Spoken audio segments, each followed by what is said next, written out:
Okay, my name is Hariet Kuria. I like to think of myself as a girl from the village who came to Nairobi. I'm 38 years old. I'm a mom to a beautiful boy called Leo Karanja. I never wanted kids, but now I can't even imagine what my life would be without that 4-year-old boy. So he's everything. He's my reason. He gives me a lot of purpose in my life. I'm a firstborn. My parents and I feel like as I've grown older, I've realized that they're just as human as I am. So our relationships have become closer and closer as we've gone by. My brother and I have one sibling, so we are two.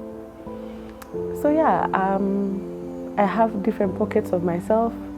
I like to consider myself also a good friend. Yeah, simple, just a simple girl from the village who came to Nairobi to turn her life into something more colorful than it was. School, I was in SIU at some point. So after that, we get into the job market. Nothing was really panning out at that time.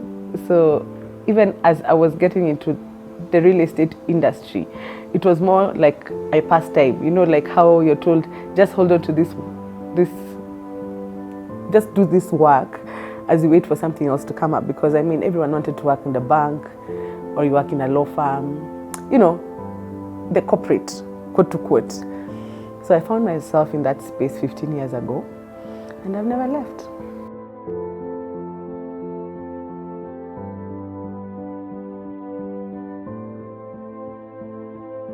I've been in the real estate industry for 15 years, 10 of it being under, let's say employment. I was employed at that time.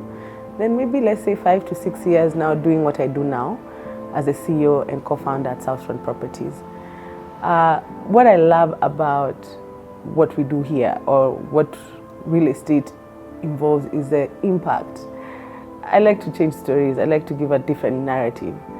And I remember my client, 001, who bought a property in Joska. And right now, 15 years later, we have built such a big portfolio together. And that is the kind of partnership I like about what I do. It's just not only the idea of selling houses, but the idea of changing people's lives or giving a different story. So I enjoy giving people keys.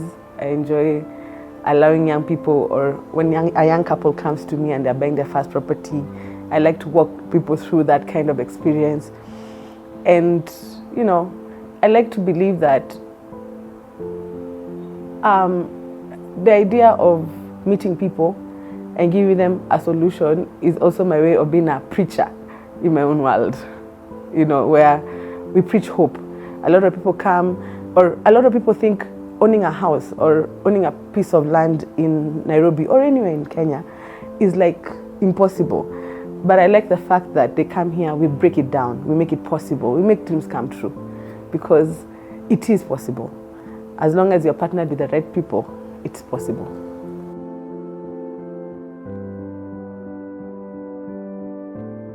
My biggest charm in real estate, I feel like I've gotten to see so many small, beautiful moments. I remember I used to work in this company one time, and this guy used to be a newspaper vendor. And every time I'd get into the office, he'd be like, "Hey, hi, how are you? And I remember there's a time I came and asked him, "Hey, brother, how come you've not bought a property in Kikuyu?" At that time, we were selling properties in Kikuyu. And I remember him looking at me like, am I confusing him for another person, or is it not possible? And I remember telling him, bringing it down to him. And the one thing that I remember, my takeaway from that experience is that, of course, he eventually bought the property. And he was the first person in his family, his whole entire family, to own a title deed. And his story changed. And for me, those are the things that make me happy. Those are the things that I like, the fact that also the team we work with, they come as young people and they end up buying cars, houses, growth.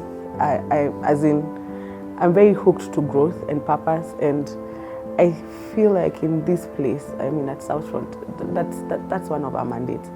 That's what we are hoping we are preaching and trying our best to make sure we get there. Even as, you know, life would have it, the ups and downs. But for me, it's the growth. I have seen my clients go through like maximum growth, and the team, the people we work with, their lives transform.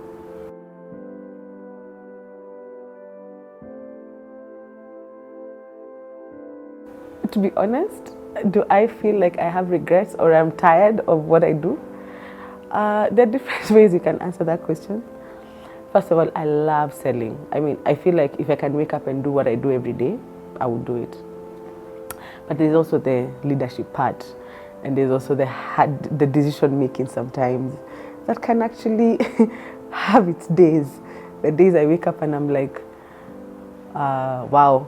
But out of 10, there's no moment I wake up and I feel like I'd have done anything else with my life. So far, we've done so well. I mean, I feel like for the last 5 years, we've managed to sell over 6,000 houses.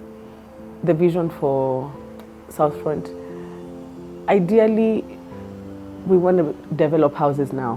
We want to build a franchise. We want to build a franchise that can be able to allow us to be able to reach people's dreams and to achieve them. I'm glad we're in the affordable housing space. It has made a lot of dreams come true. I love the rent as you own. We're able to actually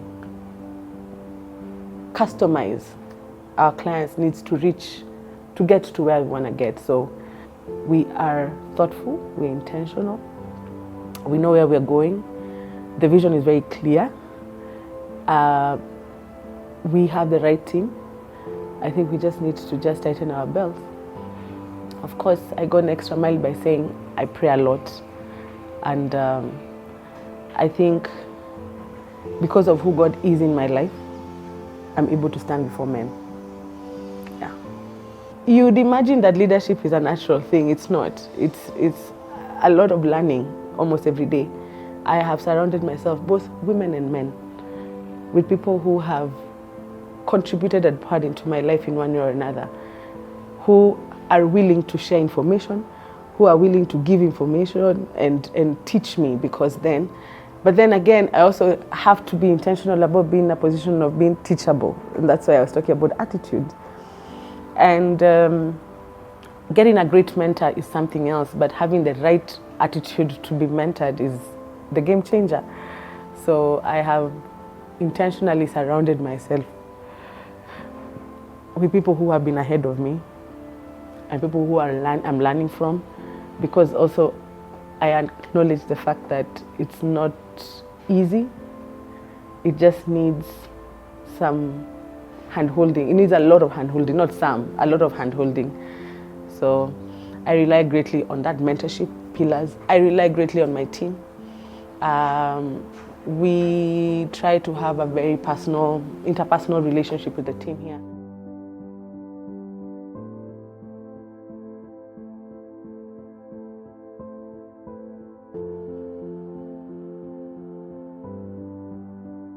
My mother, Hariet Kuria, is an amazing lady. As in, I look at her and I keep on saying, if I manage to be half of who she is, like even a quarter, I think I'd have lived a beautiful life. She's a woman of faith. She's resilient. She's smart. And every time she tells me things, of course, half of the time I'm like, especially the things I don't want to hear, I'm like, no. Then she's like, I can see the future. She only tells me, Harriet, I can see 20 years sat down. What you can't see standing on a 20th floor building. And I'm like, calm down. Okay. Tells me, you guys, and she tells me that idea. I used to get so pissed off when I was younger. But now over time, I've come to rely on her counsel and her wisdom and to just be like, yeah, for sure. It's true. It's true. Because now I have a 4-year-old who tells me things and I'm like, dude, you don't know nothing yet. Yeah. For every woman who gets to watch this, I think we need to take ourselves a bit more seriously. I think the world has made us sit pretty, look pretty, keep quiet. But I don't think that was the narrative. I think we are supposed to occupy spaces that I think I can see women slowly and boldly get into them. It's okay to choose yourself as a woman. We are taught before how it's always about others, not, let me say at least for how I grew up, I felt like there were other people who were a priority than me, you know. So choosing yourself also is great, and extend yourself some grace. You're just, I usually tell myself, Harriet, extend yourself some grace. You're just 38 years old and one day today. You've never been 38, you've never been this day old. So are there things you're not gonna know? Yeah. Are there things you're gonna know? Probably. But we keep learning, we keep moving. Women are amazing people, and I am so happy to be this woman in 2025. A woman that can impact, can influence, can change a story for another girl. And for me, it's always about the next girl. So thank you.